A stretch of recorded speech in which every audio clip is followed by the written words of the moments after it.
하나님의 말씀 누가복음 18장 1절에서 8절 교독합니다. 제가 1절 시작합니다.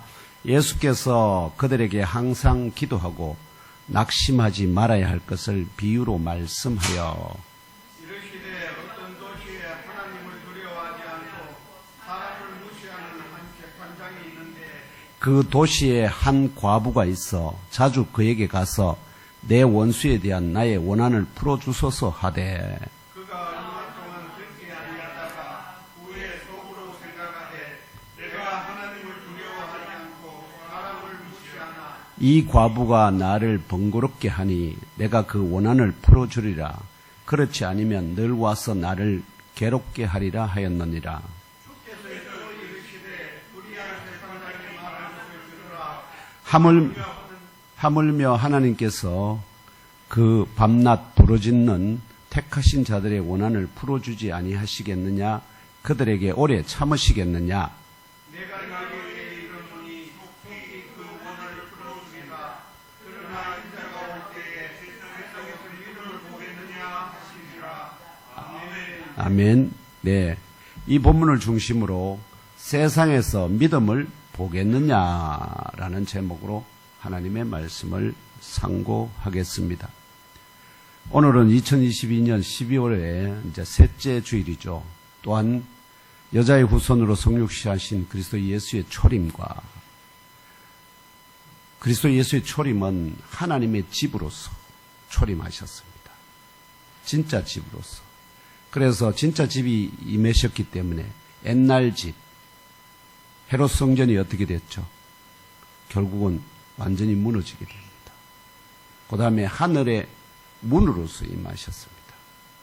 그래서 하나님의 나라를 이 땅, 천국을 이 땅 가까이 가져오셨습니다.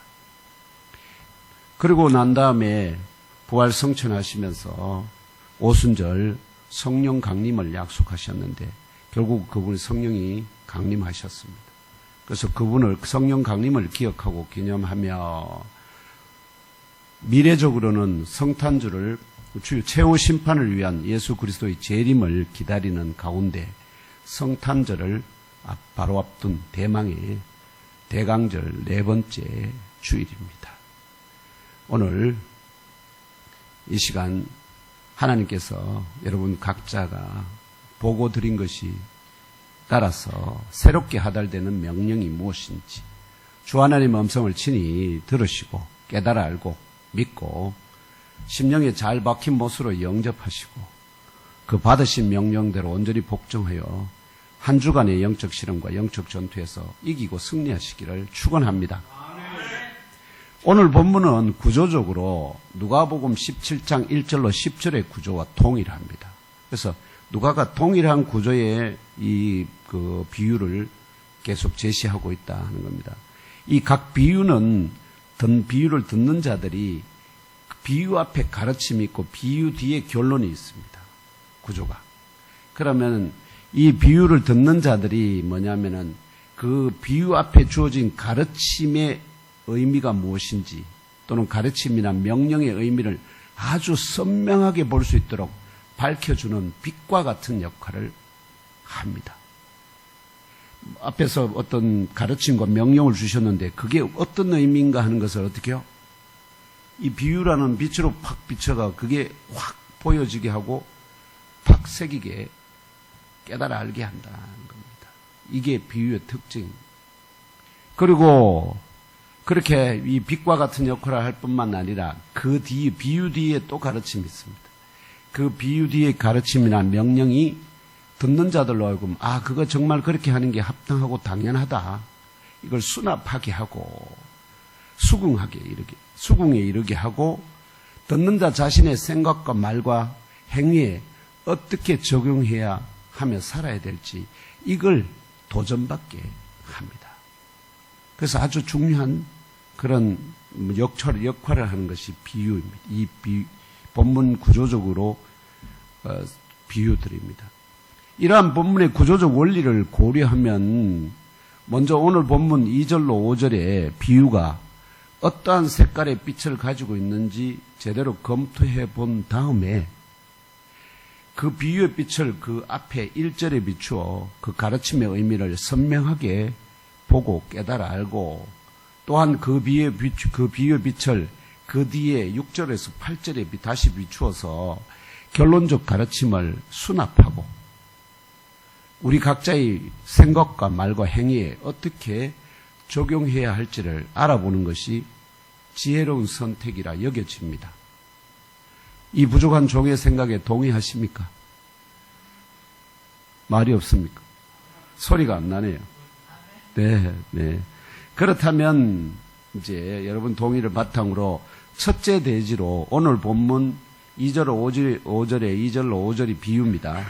2절로 5절의 비유가 어떠한 색깔의 빛을 가졌는지 상고해보고, 둘째 대지로 오늘 본문 1절에 이 비유의 빛을 비추어 그 의미를 보고 선명하게 보고 깨달아 알고, 마지막 셋째 대지로 그 가르침의 결론에 따라 우리 각자의 생각과 말과 행위에 적용할 요점이 무엇인지 상고해 보도록 하겠습니다.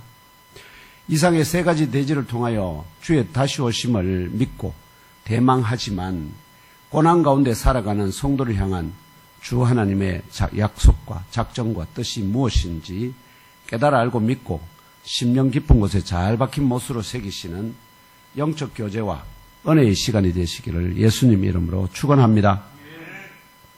첫째 대지는 2절로 5절에 재판장과 과부에 대한 비유로부터 뿜어져 나오는 한 줄기의 빛입니다. 이 비유에 등장하는 한 사람은 제법 규모가 되는 어떤 도시에서 활동 중인 남자 재판장입니다. 1세기 초반에 한 도시의 재판장은 통상 로마에서 파송된 총독이나 그에 상응하는 지위의 고위 관리가 담당했던 것으로 믿어집니다.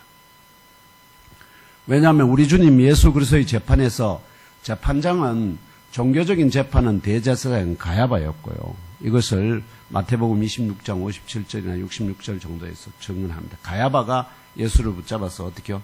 그를 신문하죠. 그런데 그가 신성모독이라는 건, 그리고 그를 갖다가 사형을 시키고 싶은데, 근데 그런 정치적인 권능은 없습니다. 그래서 결국 어떻게 하느냐. 이 정치적인 재판은 로마 총독 빌라도가 맡았기 때문에 결국은 이것이 보여주면 결국은 재판장은 누가 맡느냐. 로마에서 파견된 총독이 주로 맡는다는 것입니다. 그 다음에 고린도에서 유대인들에게 고발당한 바울의 재판에서 재판장을 맡았던 인물도 바로 로마에서 아가야로 파송된 총독 갈리오였다고 사도행전 18장 12절이 증언하는 이런 것들을 예로 들 수 있습니다. 그러니까 1세기 당시에 재판장이라 하면은 어떻게요? 로마의 권세를 등에 업은 자들이라는 겁니다. 그런 자들이 재판장이라는 것입니다. 아무튼 이런 권세를 감안해서인지 이 비유에 등장하는 한 재판장도 하나님을 경외하지 아니하고 또한 보통의 사람들을 존중하지 않는 아나무인의 인물입니다. 아나무인 아시죠? 이 비유에 등장하는 또 다른 한 사람은 같은 도시에 거주하는 한 과부입니다. 수준 차이가 확 나죠. 21세기 지금도 그렇지만 1세기 당시에 과부는 고아와 함께 의지할 뒷배가 없는 존재로서 사회나 공동체의 구제에서 1순위였습니다. 문제는 이 과부가 어떤 남자를 이 도시의 법정에 고발하였습니다. 어떤 문제가 있었는지는 말 안 합니다. 어떤 문제가 있어서 이 과부가 한 남자를 이 법정에다가 고발을 하였습니다. 이 1세기 당시 역사적 배경에서 여자가 남자를 상대로 고발하는 것도 흔하지 않았고요. 고발하는 게 흔하지 않았습니다. 지금과 전혀 다릅니다. 그 다음에 특히 과부가 어떤 남자를 상대로 고발하는 것은 더더욱 흔하지 않았기 때문에 이 사건을 심리할 순서가 되었습니다. 이 사건이 접수가 되었으니까.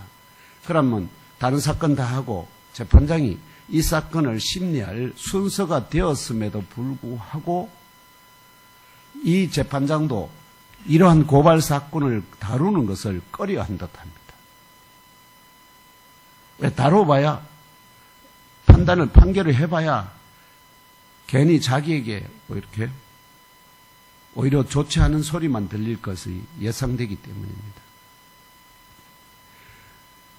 왜 이런 그 생각을 할 수 있느냐 하면은 요세푸스가 기록한 유대 고대사라는 책에서 이 유대인들이 로마에서 추방당하는 사건들이 일어났거든요.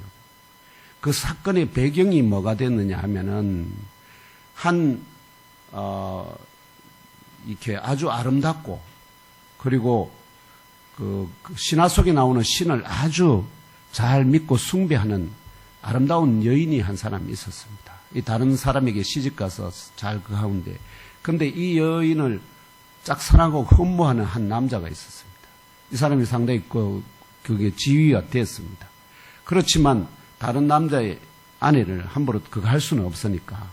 그래 이 남자가 계속 이 여인에게 추파를 던집니다. 그런데 이 여인이 아주 경건한 그 여인이라서 절대 다른 남자와의 어떤 그런 관계를 거부하거든요. 그러니까 이 사람이 어떻게 해요? 속이 타들어가겠죠. 그래서 결국 어떤 방법을 아무리 써도 그 방법을 고민해도 생각이 안 나는데, 그런데 유대에서 붙잡혀온 한 종이 있었는데 그 종이 그 주인의 그 괴로움을 알고는 깨를 내줍니다. 깨를 내주는 게 뭐냐니까 그 신전에 말하면은 그 제사장들한테 얘기해가지고 이 여인이 말하면 그 신전에 제사 드리러 올 때 그 신이 마치 강림해서 그녀와 만나기를 원하는 것처럼 해서 그 만나고 하고 그 관계를 맺게 하면 된다 하는 아이디어를 줬습니다. 그러니까 이 사람이 어떻게 하느냐. 그 제사장에게 뇌물을 줘서 이 여인이 왔을 때 신이 당신을 이 밤에 보기를 원한다 하고 그걸 준 겁니다. 메시지를 주니까 이 신을 숭배하고 믿고 경배하는 이 여인이 이거 신이 특별히 자기를 어떻게 보기를 원한다니까 기쁨으로 거기 신전에 있었을 거 아닙니까? 그런데 이 여인은 정말 깜짝거리도 딴 생각 안 하고 신이 자기에게 올 걸 이제 기다리고 있는데 어떤 캄캄한 뒤에서 소리가 들리는 거예요. 신의 음성 같은 소리를 내면서 그래서 그 밤에 결국 두 사람이 관계를 가졌다는 겁니다. 그 이 여인은 뭐냐니까 신이 자기에게 와서 그런 신과의 그 연합이다 해서 이걸 남편한테 가서 막 자랑했습니다. 자랑을 했습니다. 왜냐하면 그런 신과의 교합이라는 신성한 체험은 누구나 하고 싶어하는 그런 경험 사건들이었기 때문에. 그런데 이 여인을 취했던 그 남자가 이 여인이 전혀 그런 걸 모르니까 어떻게 해요? 소문을 이제 자기가 어떤 그거에도 사람들에게 이야기를 하니까 그 여인이 말이야 사실은 그 신과의 교합했다는 게 사실은 자기였다고 이걸 이야기하니까 그 소문이 결국 이 여자에게 들어가게 됩니다. 그래서 이 아름답고 경건했던 이 여인은 결국은 뭐죠?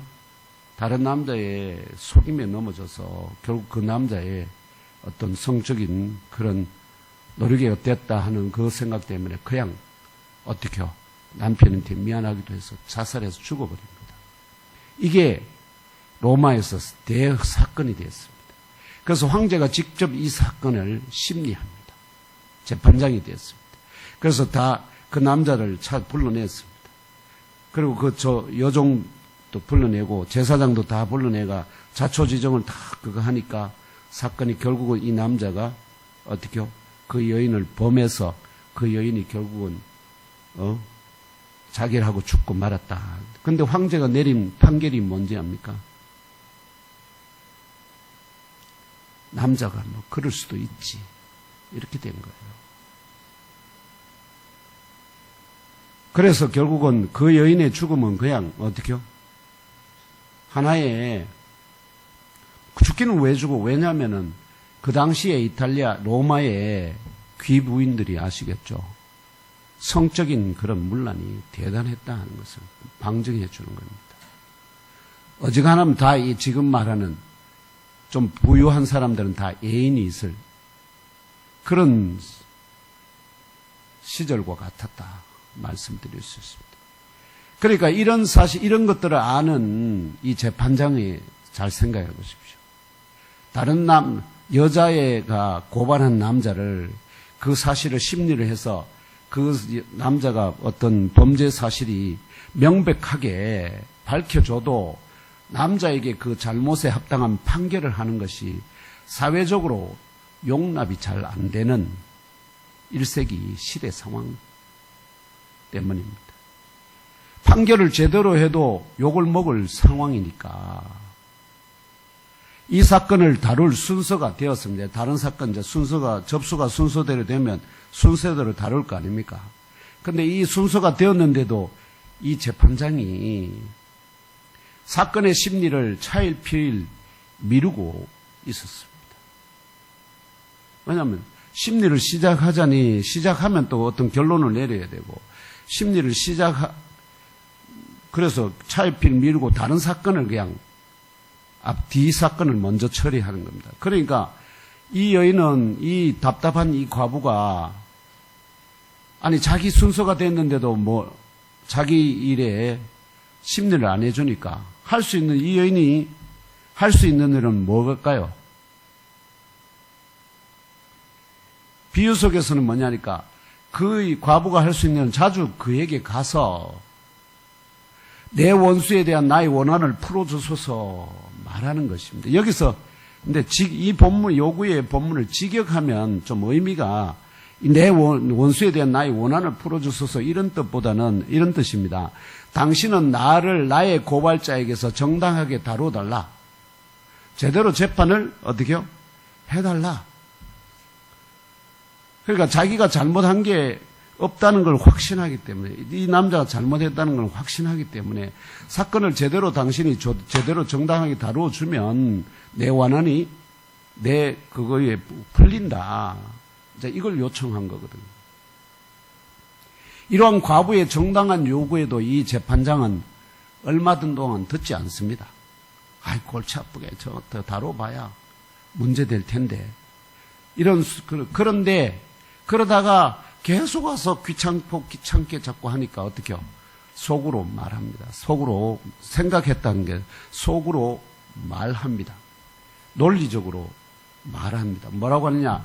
비록 내가 하나님을 경외하지 아니하고 사람을 존중하지 않지만 적어도 나에게 마음의 상처를 제공하기 때문에 그녀가 내가 들을 때까지 늘 와서 나를 성가시게 하지 않도록 하기 위해서 이 과부를 그녀를 내가 정당하게 다루어 주리라. 제대로 뭘 해드려 심리를 해줘야겠다 하고 뭐 했다는 것. 자기 속으로 말했다는 거예요. 속으로.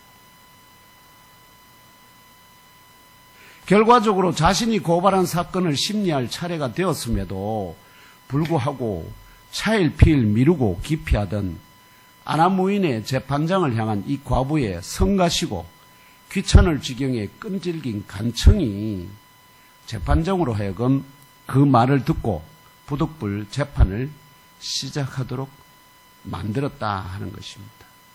이것이 바로 이 비유가 발산하는 한 줄기 빛입니다. 비유 속 과부처럼 차례가 되어서 당연히 누려야 할 어떤 혜택이 알 수 없는 이유로 지체되고 미루어질 때에 성가시고 귀찮을 지경의 끈질긴 간청이 그 문제를 해결할 단초가 된다는 삶의 지혜입니다. 보통 이런 경우가 많이 있죠. 그죠? 관공서에서 문제가 빨리 해결 안 될 때 계속해서 찾아가면 결국 어떻게 해요? 귀찮아서라도 해결해 주는 그걸 우리가 경험하지 않습니까? 오늘 왼몸교회 주일 예배에 참석한 저와 형제자매 여러분도 이 비유 속 과부처럼 차례가 되어서 당연히 받아야 할 신앙적 혜택이 어떤 알 수 없는 이유로 지체되고 미루어질 때에 성가시고 귀천을 지경에 끈질긴 간청의 기도를 주 하나님께 올려드림으로 당면한 문제를 해결할 단초를 얻게 되시기를 축복합니다. 그러니까 요게 핵심입니다. 그러니까 당연히 이게 내 순서가 됐으니까 내가 재판을 받아야 되는데, 그런데 이 재판장이 나의 사건을 심리해 주지 않을 때 할 수 있는 방법은 그 재판장에게 계속 가서 끈질기게 들을 때까지 간청하면은 결국은 어떻게 해요? 그 뜻을 이루게 된다 하는 것을 말하는 것입니다. 그렇다면 이 성가시고 귀천을 지경에 끈질긴 간청이 그 문제를 해결할 단초가 된다는 이 한 줄기의 빛을 오늘 둘째 대지에 비추어 보면은 어떻게 될까요? 둘째 대지는 바로 오늘 본문 1절입니다. 여기 1절, 오늘 본문 1절은 예수께서 제자들에게 항상 기도할 것을, 그리고 또한 낙심하지 말아야 할 것을 위하여 이 비유를 말씀하신 것입니다. 기도하는데, 기도하지 않습니까?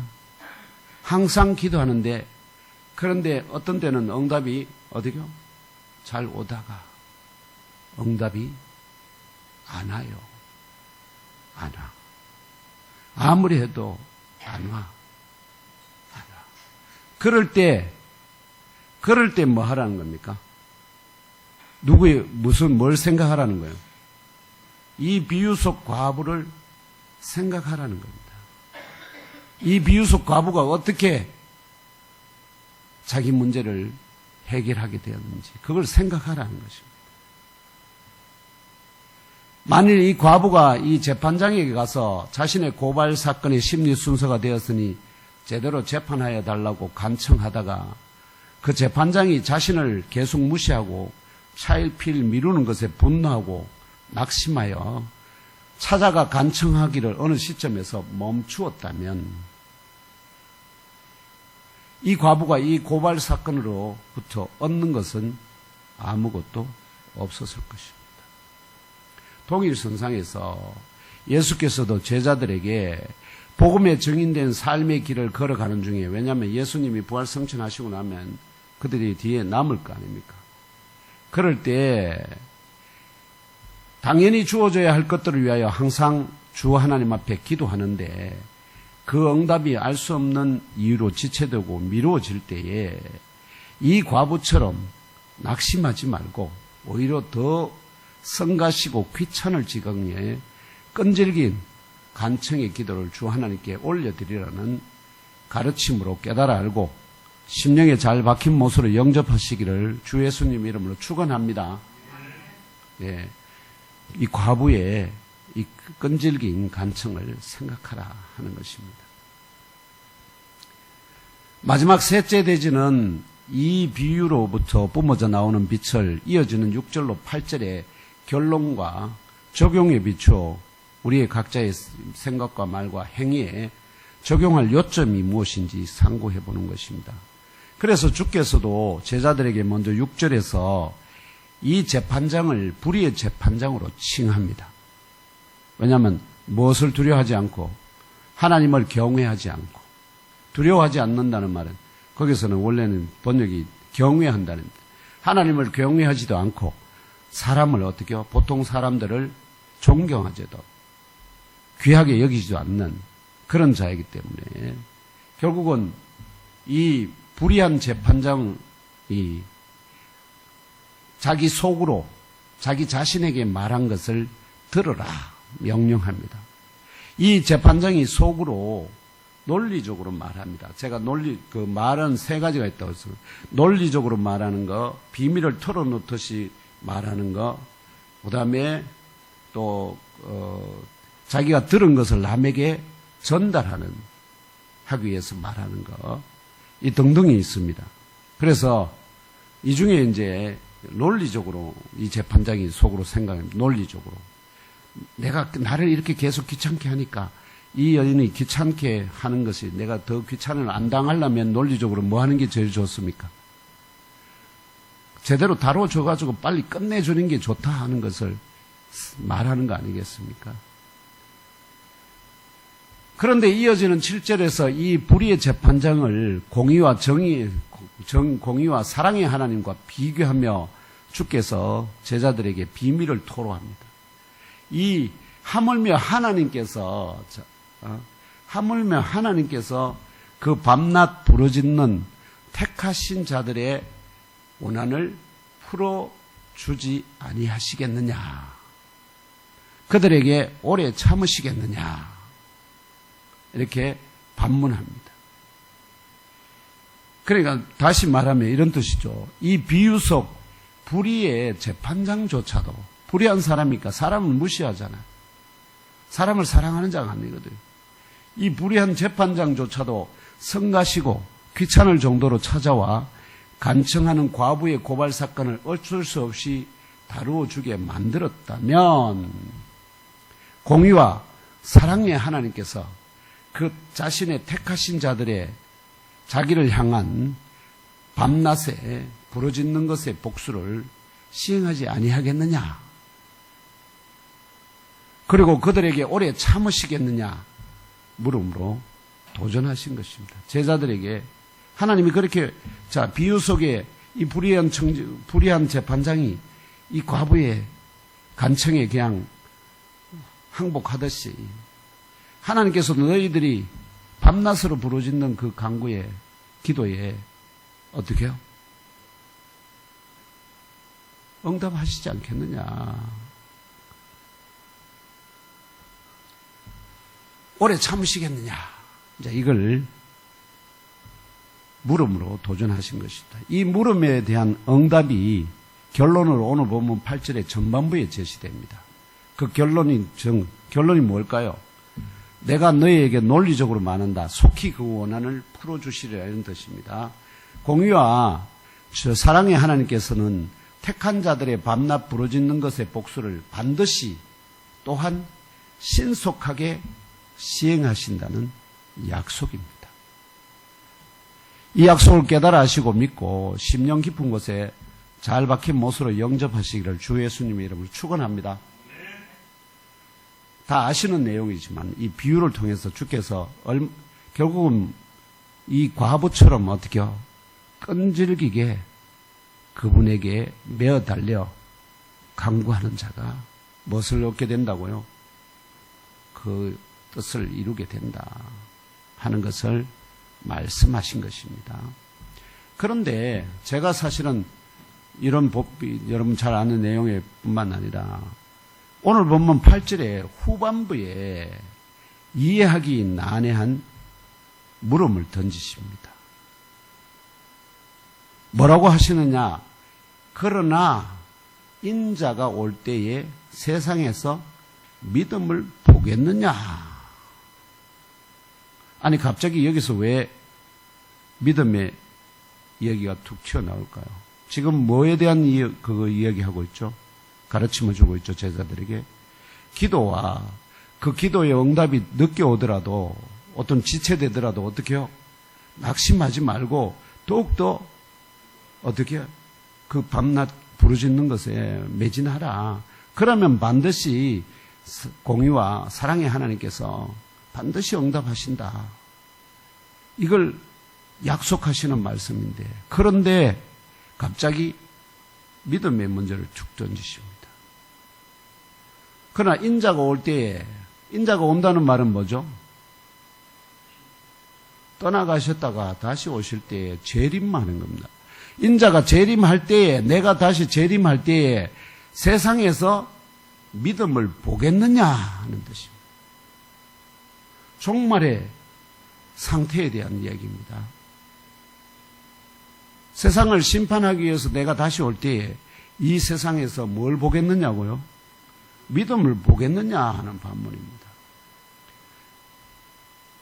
이 난해한 물음에 대한 응답이 긍정일지, 곧 믿음을 볼 수 있다는 것인지, 아니면 그 응답이 부정일지, 곧 믿음을 가진 자를 만날 수 없다, 곧 믿음을 볼 수 없다는 것인지를 알 수 있는 장치가 이 말씀 안에 포함되어 있습니다. 여기 의문을, 믿음을 보겠느냐 하고 의문문을 던지지 않습니까? 근데 의문문은 보통 헬라어로 기호가 세미콜론을 하면 의문문 되는데, 근데 이 세미콜론 뿐만 아니라 의문사가 하나가 더 들어있습니다. 이 본문에는. 이 의문사로 사용된 헬라어 단어가 아라인데요. 이 의문사 아라는 신약 성경에 딱 3회 사용됩니다. 3회. 1회는 오늘 본문 8절에 나오고요. 그 다음에 1회는 사도행전 8장 30절에 빌립이 에디오피아 내시 간다게가 마차를 타고 달려가면서 뭘 읽고 있었죠? 성경 이사야서를 읽고 있었거든요. 근데 성령이 그에게 뭘 합니까? 그에게 달려가서 물으라 하지 않습니까? 그래서 그에게 달려가서 선지자 이사야의 글 읽는 것을 듣고 말하되 읽는 것을 깨닫느냐 물을 때 이 아라는 단어를 사용합니다. 이 단어를 그럴 때 깨닫느냐 하고 물었을 때 이 간다기가 뭐라고 했습니까? 가르치는 자가 없으면 내가 어떻게 깨닫겠냐. 답이 긍정입니까? 부정입니까? 부정이에요. 부정. 그 다음에 나머지 일에는 갈라디아서 2장 17절에 만일 우리가 그리스도 안에서 의롭게 되려 하다가 죄인으로 드러나면 그리스도께서 죄를 짓게 하는 자냐? 이런 물음을 던집니다. 그 응답이 뭐냐? 결코 그럴 수 없느니라. 답이 뭐죠? 부정입니다.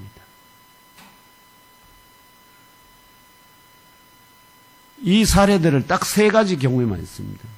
그러면은 이 3가지를, 그 2가지를 생각해 볼 때, 그러면 인자가 올 때에 세상에서 믿음을 보겠느냐 하는 의문을 던질 때 그 응답이 뭐라는 걸까요? 긍정입니까? 부정입니까? 부정이에요. 그럼 그 믿음을 볼 수 있다? 볼 수 없다? 볼 수 없다는 뜻입니다. 볼 수 없다.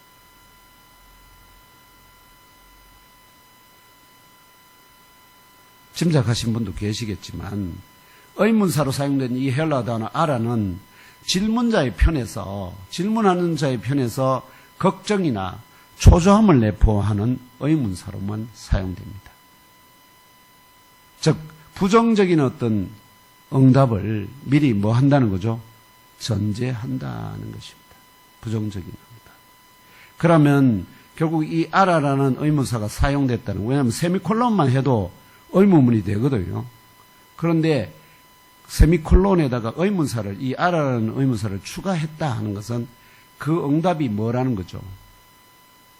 부정적인 응답.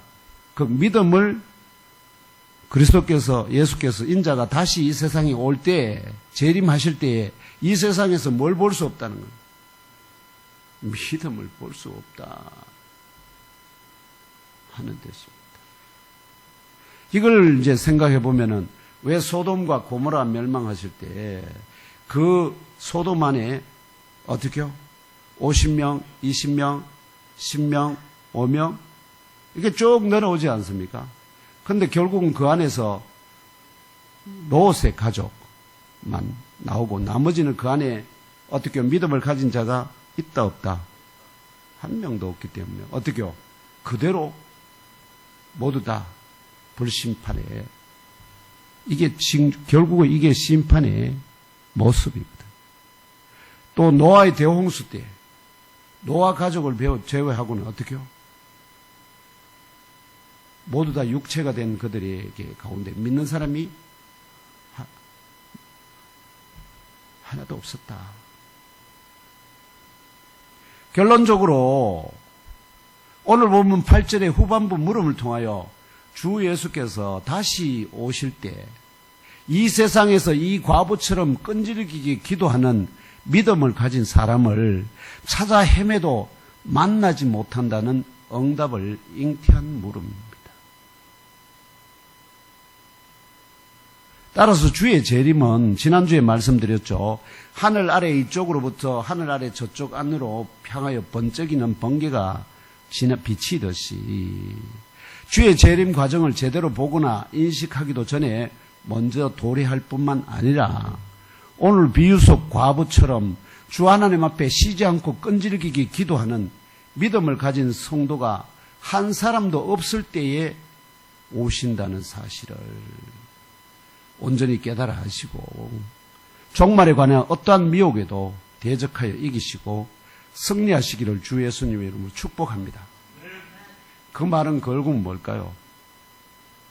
진심으로 박 장로님 진심으로 주 예수를 믿습니까? 그러면은 장로님이 살아있는 동안에는 어떻게요? 예수님이 결코 재림하지 않습니다. 재림하지 않습니다. 재림주가 어디에 있다고요? 이 세상에 여기 있다 저기 있다고요? 다 뭐죠? 거짓 미혹자들입니다. 그러면은 장로님의 자손들이 예수님을 잘 믿는다. 그 자손들이 살아있는 데에 주님이 재림하시겠습니까? 재림하지 않습니다. 이 땅 가운데 어떻게요? 주의 이름을 부르는 자가 아무도 없을 때. 그때가 언제 일어나느냐? 요한계시록에 나오듯이 지금 무정행에게 사로잡혀 있는 사탄이 잠깐 풀려나거든요. 그때가 되면 모든 지상에 살아있는 모든 사람들의 마음을 어떻게요? 다 미혹해서 움켜쥐고 하나님을 대적하게 만들 거거든.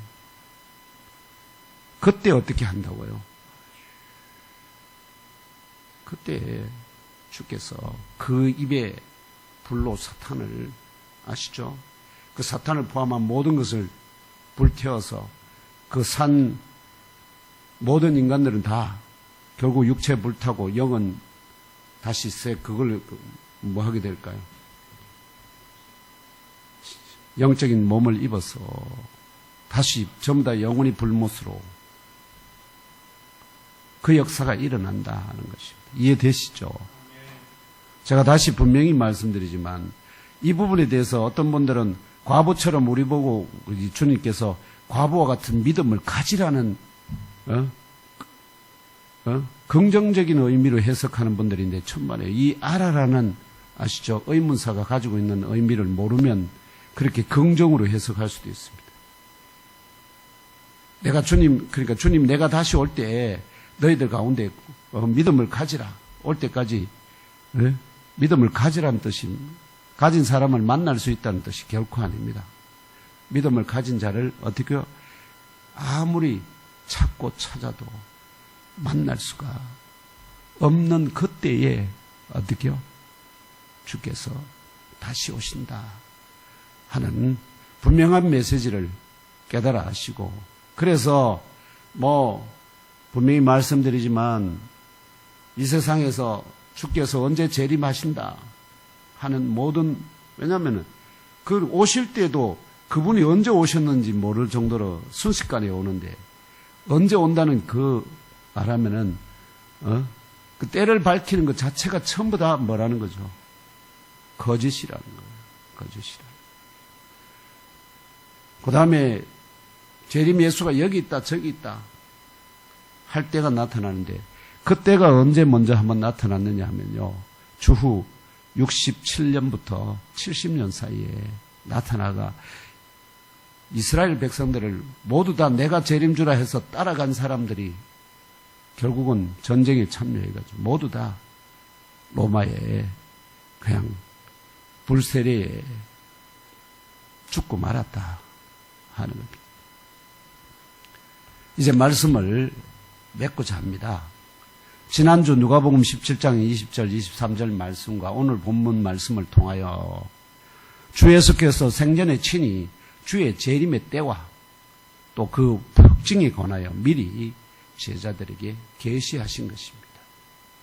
결론적으로 주의 재림은 하늘 아래 이쪽에서부터 하늘 아래 저쪽 안으로 향하여 번쩍이는 번개가 비치듯이 주의 재림 과정을 제대로 보거나 인식하기도 전에 먼저 임하신다. 그뿐만 아니라 이 비유 속 과부처럼 주 하나님 앞에 쉬지 않고 끈질기게 기도하는 믿음을 가진 성도가 한 사람도 없을 때, 그래서 내가 진심으로 주를 믿고 있다면 내가 살고 있는 동안에는 어떻게 해요? 주께서 결코 재림하시지 않으신다 하는 확실한 믿음을 가지시고, 어떻게 해요? 두려움에, 재림하면 어떻게 하는 두려움에 어떻게 해요? 떨 필요가. 두려움이 결국 뭘 할까요? 결국 미혹에 넘어지게 만드는 하나의 도구가 되거든요. 그래서 두려워 확신하라는, 너희들이 나를 믿고 있는 동안에는 내가 결코 다시 오지 않는다. 이런 사실을 온전히 깨달으시고 종말에 관한 어떠한 미혹에도 대적하여 이기고 승리하시기를 주 예수님 이름으로 다시 한번 축원합니다. 지금 오늘 여기까지 저와 형제 자매 여러분의 속사람도 물과 성령으로 거듭났지만 갓난아이에서 자라고 장성한 세상이 감당치 못하는 참 성도로 또 영의 사람을 취하는 영의 어부가 되게 하기 위하여 푸뉴마티코스로 성숙되는 과정에 있습니다. 그런 우리가 믿음을 가지고 있는 동안에는 결코 주께서 오시진 않지만 그런 가운데 환난과 박해의 영적 바람이 불더라도 또 간구하는데 기도 응답이 순수케 오지 않을 때는 어떻게 하라는 거죠? 과부를 기억하라. 이 과부가 어떻게 해서 그 응답을 받았나. 여러분 꼭 기억하시고 또 선을 행하는 중에 당하는 고난이라도 욕을 욕으로 악을 악으로 갚지 말고 원수를 향하여서도 오히려 복을 빌어주므로 하느님이 예비하신 한 사람이라도 취하여 주 하나님께 올려드리는 충성된 업으로 쓰임받으시기를 성찬의 예식을 통하여 하늘 백성에게 합당한 산떡과 산물을 우리들로 먹고 마시게 하시는 예수 그리스도의 이름으로 축복합니다.